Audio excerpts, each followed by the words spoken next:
Welcome to the City Show. Today we welcome Sherard from the Sherard Show. Sherard, thank you for being on the show today. It's a pleasure to have you. Appreciate it, Jack. Glad to be here.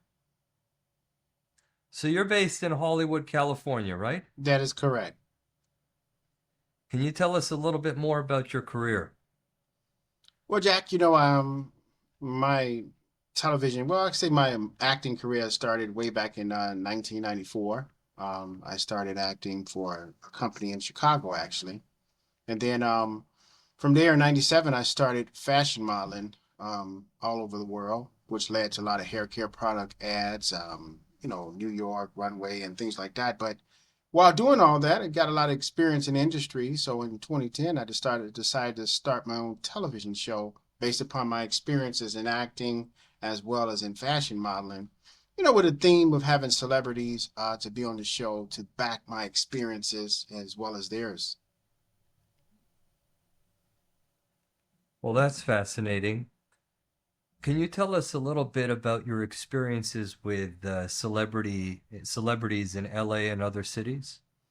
Well, it's pretty cool. You meet some great people out there. On my show, I've had a lot of people on the show that were like kind of pinch me moments, like from Judy Page to Lou Gossett Jr. to the Temptations, the Manhattans, the Supremes. So a lot of these people I grew up watching, but even more than that, just hearing their stories of people that they were connected to, like the Sam Cooks, the Ella Fitzgeralds, the people who have passed away, before I was even born, just to know that they performed with them, they acted with them, great experiences. And I think what's fascinating also with you and your exposure over your career and also through your show, your podcast, your TV show, is the breadth of celebrities that you've come across and that you've had the opportunity to interact with, to work with. It's quite a feat. In what way has Netflix and digital social media changed the rules of the game for celebrities, in your opinion? In 2010, this is very interesting. In 2010, when I first started my show at a place called Star Planet TV, it was only online. So they told me that in the next 10 years, everything's going to be on digital. Everything's going to be online and people can watch TV online and stuff. I didn't believe it. I said, no way in the world people are going to not want to watch television on a tube, to be able to watch in their living room and stuff. But they were right. In came Netflix, in came Tubi, and all these other streaming platforms, and that changed the game. So for celebrities, it's a kind of a double-edged sword. It's beautiful because there's more exposure for globally, like Netflix and things like that, Tubi and Crackle. They can be able to see their programs and things like that globally, but the downside of it, the older generation is not into that.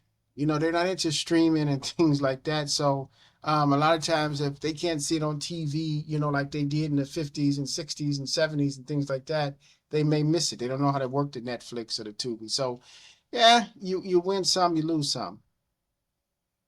And then from the standpoint of compensation and earnings, do you think that's impacted celebrities in a big way?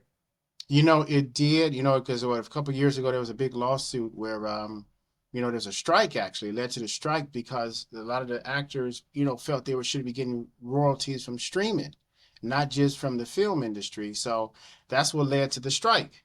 But then they had to come to a compromise with that because a lot of these outlets like Netflix and Tubi and Crackle and Amazon, they were making billions off of the films that the actors were in, but the actors weren't getting any royalties from it. So that hurt them until after they came to a common ground, and now actors are getting royalties from the streams as well. Well, that's good. Who are some of the stars that you've interviewed and that you have interviewed and that you have on the slate to interview in the near future?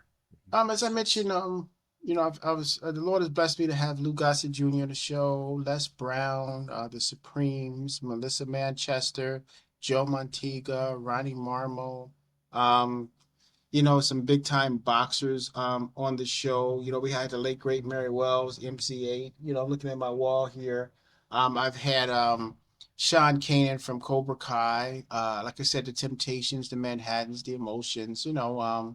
Just to name a few. And in terms of ones to come, we do have Jay Leno scheduled to come on the show.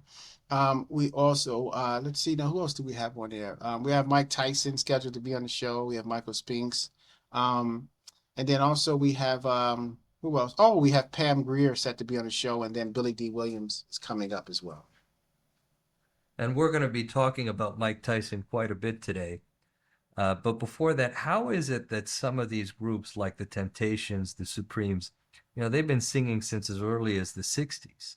How is it that they're still in business? How is it that these guys still have the energy to perform? It's quite a feat.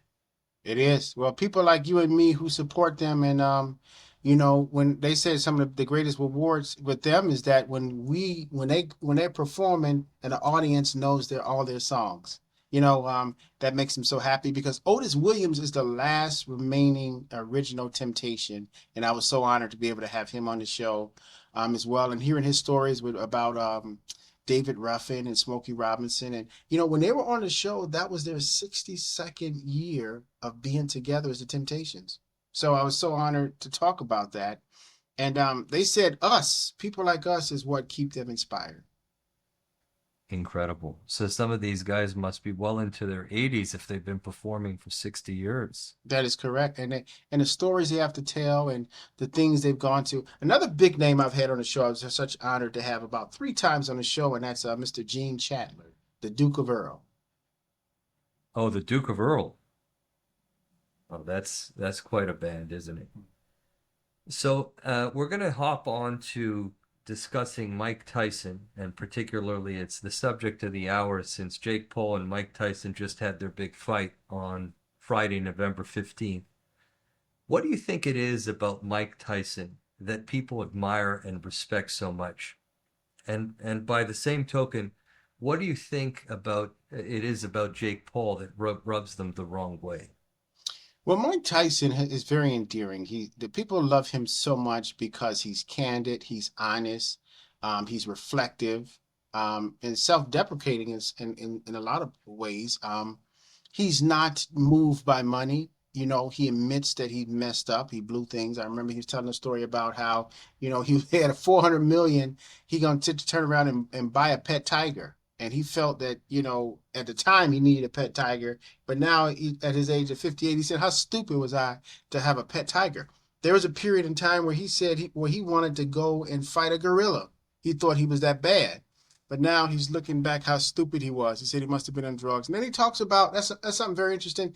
He's very candid about how much drugs he did, even in his career and stuff, and why he lost fights and things like that. So people like Mike Tyson because he's so honest and he has no ego.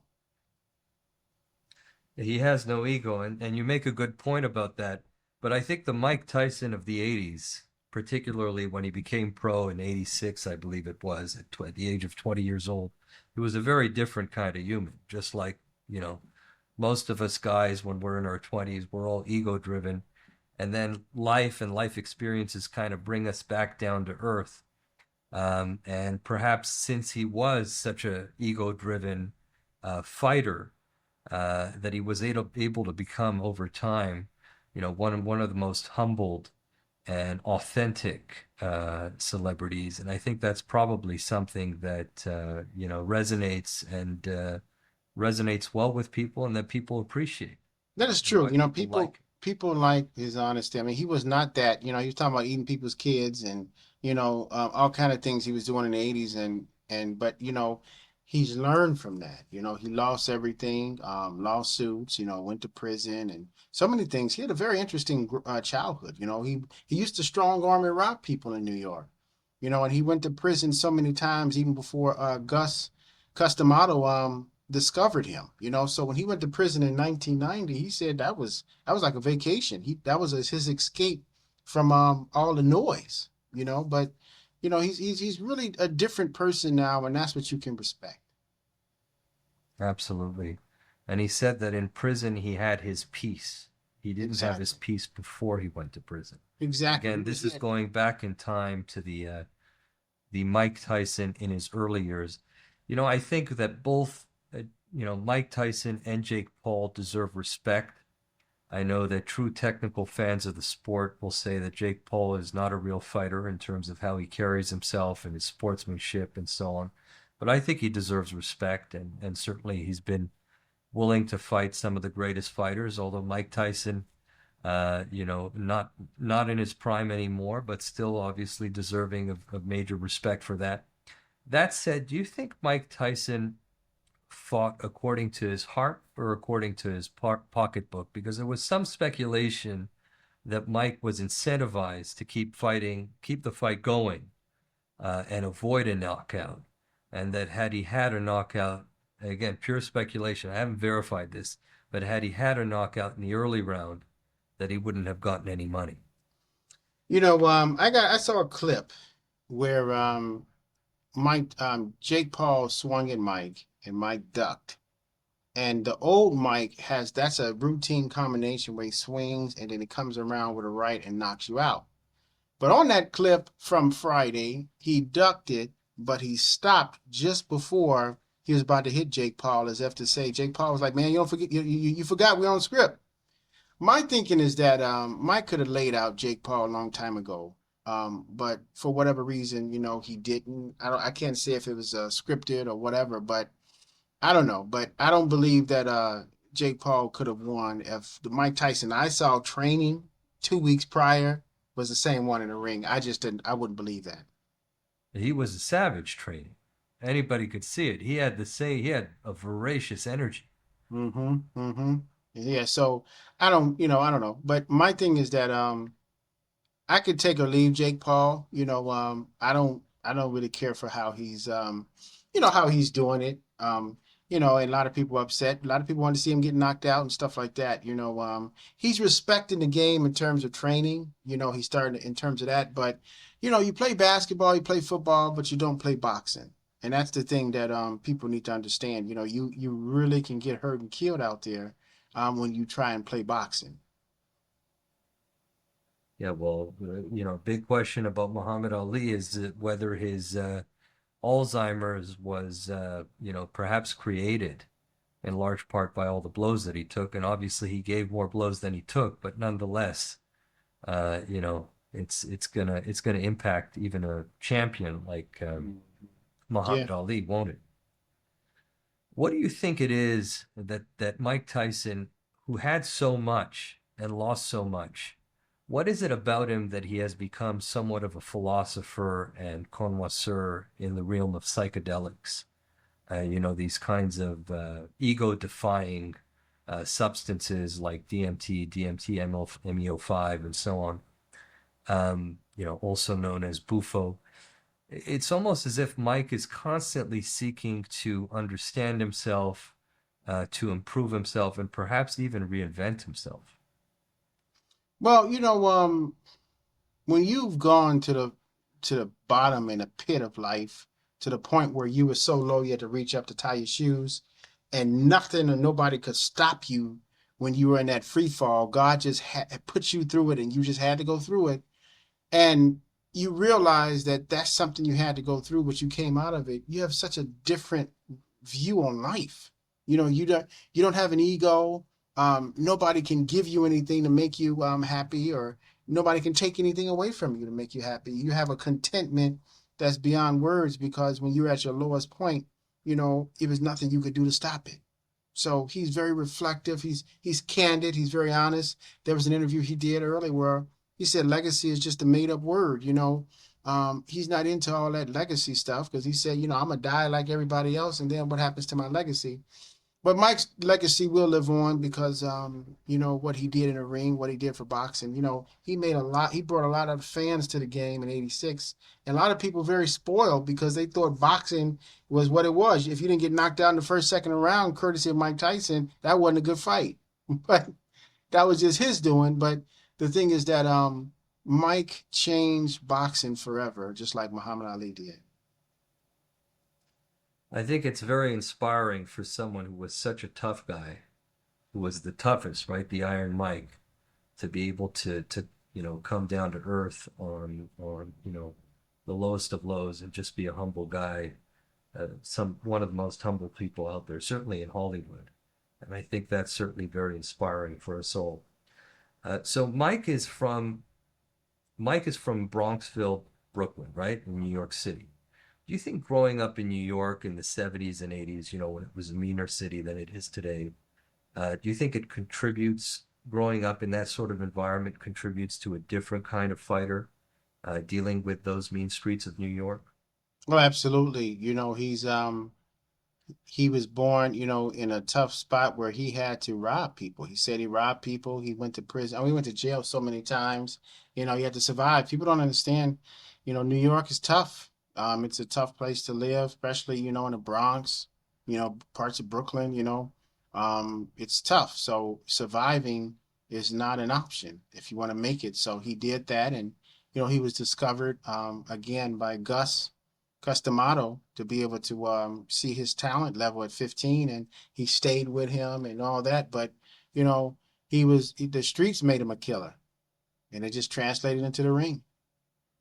That's why he said he's a born killer, not a manufactured killer like Jake Paul. That's correct. That's who he is. And then, of course, Jake Paul is originally from small town Ohio, moved to LA when he became an influencer. How do you think that plays into his psyche as a boxer? Perhaps there's more of a show business angle to him Well, a lot of great boxers becoming a came out of professional boxer. Ohio, from Ray Boom Boom Mancini, to just some great boxers came out of there. So I can understand that, per se, but I don't know. I just think that this is something, boxing was something he picked up after he peaked out in YouTube and just wanted to challenge, the system and say, let me see if I'm going to prove to you that a YouTuber, can beat a world champion. And now he's calling out Conor McGregor for his next fight. Well, that'll be an interesting fight. Although boxing and UFC is, two different rules. It's a completely different style, a different game altogether. It'll be interesting to see how that plays out for them. So, Donald Trump and boxing matches, particularly the UFC. I'm not approaching it from a political angle, but strictly from an entertainment, pop culture angle. What is it? What message do you think Donald Trump is trying to send people being involved and being part of the audience during all these fights, sitting up front, front row seats? You mentioned that Donald Trump was big into boxing with Don King, back in the early days of Mike Tyson. What are your thoughts on that? I don't know. I think the message is more simpler than what many people think. I think he's just showing that he's a fighter. That he's a fighter and he would do anything to he's a survivor. Being a UFC fighter, mixed martial artist, that's not easy. That's not easy. No, Being a boxer is not easy. You don't play those games with those sports, but he's friends with Dana White. I just think that he's using that as a plateau to show that he's a fighter, and like I said, he's somebody that's in it for the long haul. And you can't knock that. Whether you support him or not.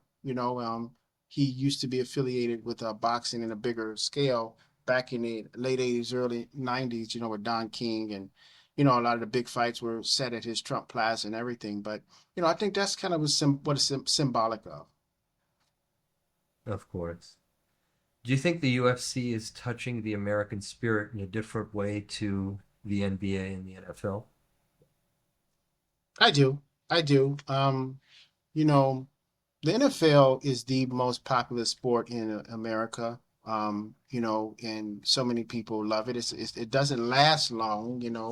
It goes from preseason in August and it's over with the Super Bowl in February. But every game counts, and people just love the NFL. And they're trying to get it in global markets. In London and Cuba, and I mean not Cuba, but Brazil and things like that. But the UFC is growing, but I don't think they have many enduring personalities like boxing and football. They have John Bones Jones, who did a great performance on Saturday. Conor McGregor is a fan favorite a lot, but they need a Mike Tyson kind of person, or they need more of a story where people can be able to rally behind them. Most of the time, you just hear a bit about the people, and then you're just watching their fights. but it's growing. By the way, that was quite a show where John Jones gave his championship belt to Donald Trump. There was a lot of symbolism there, I think. It was. It was. It was. Yeah. There's definitely a transformation, regardless of whether you whatever you think of Donald Trump or whether you support him or you don't. There's definitely a visible, tangible transformation in American pop culture, um, you know, since his election on November 5th. So do you think, as this to my final question, do you think there is a blue and red divide when it comes to sports in America? There is. Actually, something very interesting. There was a picture with the Bills played the Chiefs on yesterday for the Sunday night game. Very good game, actually. The Bills end up winning, towards the end. But there was a noose hanging. They made a noose with a dial that was green in the face of Kermit the Frog with Patrick Mahomes' jersey on it. And it's in an uproar in Buffalo, hanging from a tree. I think that was symbolic of racism all over the place, and that just shows you the divide in sports because some sports, like for example, if you're an African American sports person, you seem like you have a shorter leash than if you have a white player, for example. I'm a Cubs fan, and I've seen there was a pitcher named LaTroy Hawkins who in the early 2000s used to pitch for the Cubs, black guy. And, he gave up a lot of games. He would come into the game when it was 3-3, and then he's supposed to, save the game or help the Cubs win it, and they would lose it. And, all you would hear is the N word all in Wrigley Field, chanting him, trade him, and monkey and all kind of stuff. So, yes, there is still a divide. All you have to do is be a black player, and start losing, and you'll find out where you really stand with people. Well, so you think that the expectations of black athletes in professional sports leagues are higher or, if you will, unreasonable or more, more intense in terms of what is expected of the player versus, That is sports players. That is correct. I'll give you another example. I'm a Bears fan. The Bears are currently sitting at 4-6. They lost yesterday to the Packers in a heartbreaker. But they fired Lovie Smith, who was a black coach, and Lovie Smith in 2006 got the Bears to the Super Bowl, which they inevitably lost to the Indianapolis Colts. But he beat the Packers more than not. And when they fired him, he was 8. And when they fired him, he was 10-6. His worst record with the Bears was 8-8. The Bears haven't been 8-8, 8-9, and I don't know how long, and they haven't had a winning coach since then. But the point is that many people believe the Bears are cursed because of that. But the thing is that Lovie Smith was a winning coach, and they still decided to fire him. And since him, John Fox, Mark Trestman, Matt Nagy, and now currently Matt Eberflus, they have had nothing but losing coaches. So it just goes to show you, the leash is so much shorter for an African American coach in a game or athlete. Thank you for that introspective view on sports and race. Sherard, it was a pleasure having you today. Some great answers, and we really appreciated having you as a guest on the City Show. Jack, thanks for having me. It was fun. I appreciate it, sir. Thank you very much.